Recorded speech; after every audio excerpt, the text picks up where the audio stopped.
ज्येष्ठ महीना निर्जला। जितनी भी माताएं एकादशी का व्रत करती बहुत ध्यान से सुनना आज की कथा हो, शायद जिंदगी में मिली ना मिली, और ये कथा का रिश्ता तो बहुत ध्यान से सुनना। स्कंद पुराण यहां तक कहती है कि इस कथा के चरित्र को जो श्रवण कर लेता है उसको 26 एकादशी करना भी नहीं पड़ती। इस एकादशी की केवल ये कथा सुनकर ही वो तर जाता है। बहुत ध्यान से सुनना इसको, कथा को। कितनी एकादशी है? जम के बोलो। 26। जो भगवान विष्णु के पास जाकर निवेदन करी थी वो निर्जला थी, निर्जला। इसलिए सारी एकादशियों में निर्जला एकादशी की महत्वता शास्त्र प्रमाण करता है। महाराज करो निर्जला, कितनी सुंदर नाम। अब नाम इतना सुंदर है तो एकादशी कितनी सुंदर होगी। अब एकादशी इतनी सुंदर होगी तो जिस दिन तुम व्रत करोगी एकादशी का तो तुम कितनी सुंदर होगी। मतलब भगवान कितने प्रेम से स्वीकारेगा कि इसका हृदय कितना सुंदर है। ऊपर की सुंदरता मत देखो साहब, व्रत करने से भीतर की सुंदरता आप प्रकट की। भगवान ने कहा तू 11वें दिन जन्मी है, मैं तुझे एकादशी नाम देता हूं। मांग तुझे क्या चाहिए, मांग ले तुझे क्या चाहिए, क्योंकि तूने मुर दैत्य को मारा है जो कोई देवता नहीं मार पाए। बोल तुझे क्या। सारे देवता जहां हार गए थे वहां तू प्रकट होकर संहार किया। मांग तुझे क्या चाहिए। एकादशी ने भगवान विष्णु से कहा, नाथ प्रभु वर दे दो। मृत्यु लोक में जो मनुष्य मेरा व्रत करेगा, चाहे जलचर, थलचर, वायुचर या सांसारिक मनुष्य, मेरा अगर एकादशी का व्रत करेगा, प्रभु उसके यहां धन धान्य वैभव सुख संपदा बढ़ेगी और उस जीवात्मा को नरक नहीं भोगना पड़ेगा, सीधे वैकुंठ का उसको वास मिलेगा।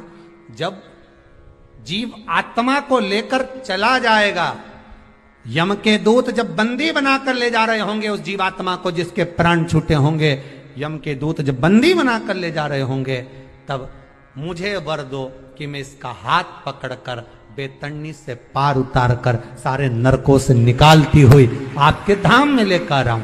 भगवान ने वर दे दिया, तथास्तु। हे एकादशी सुनो, मृत्यु लोक का मनुष्य अन्न का त्याग कर कर, क्योंकि अन्न में एकादशी के दिन पाप पुरुष रहता है, अन्न का त्याग कर कर एकादशी के दिन जो मनुष्य तुम्हारा व्रत धारण करेगा, उस व्रत को करेगा और उस व्रत को धारण करेगा, उसकी मनोकामना पूर्ण होकर वो मेरे ही धाम को जाएगा।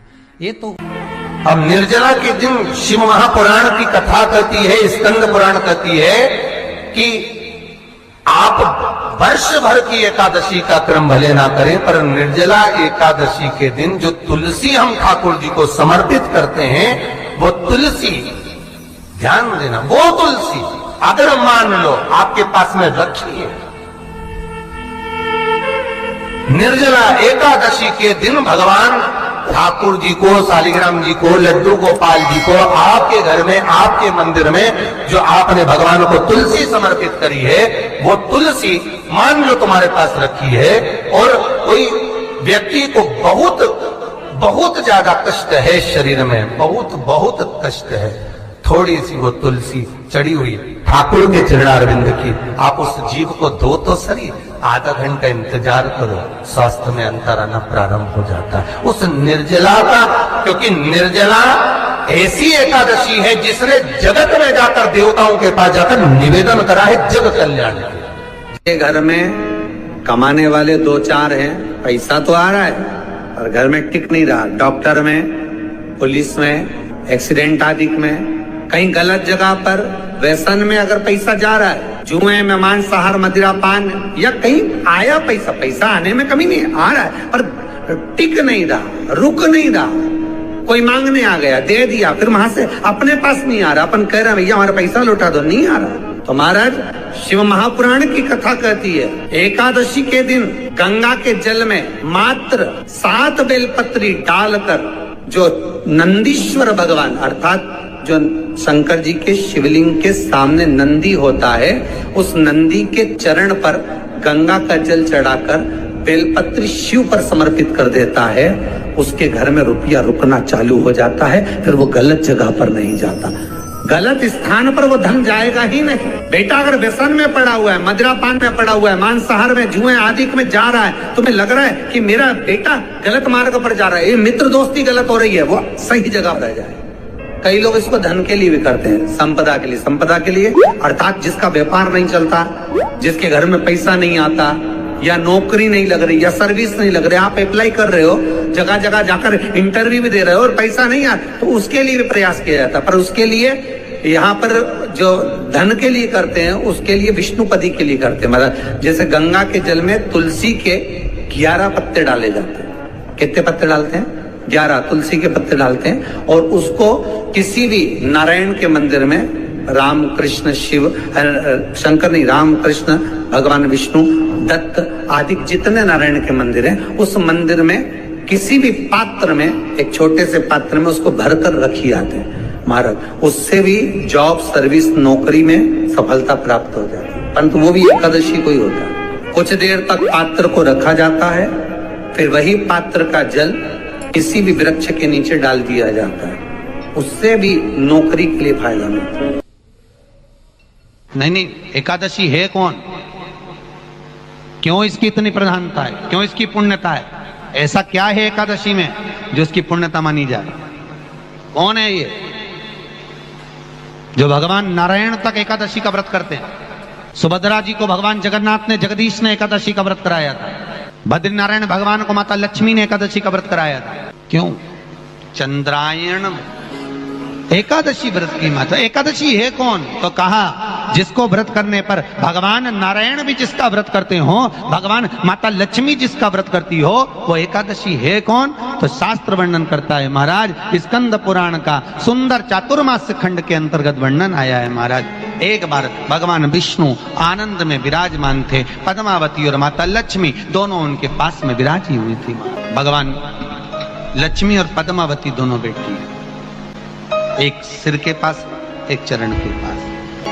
कुछ समय बाद वहीं पर ब्रह्मदेव का आगमन हुआ, और ब्रह्मा जी आगमन पाकर भगवान नारायण पद्मावती से लगकर उठे और उठकर लक्ष्मी की ओर झुके।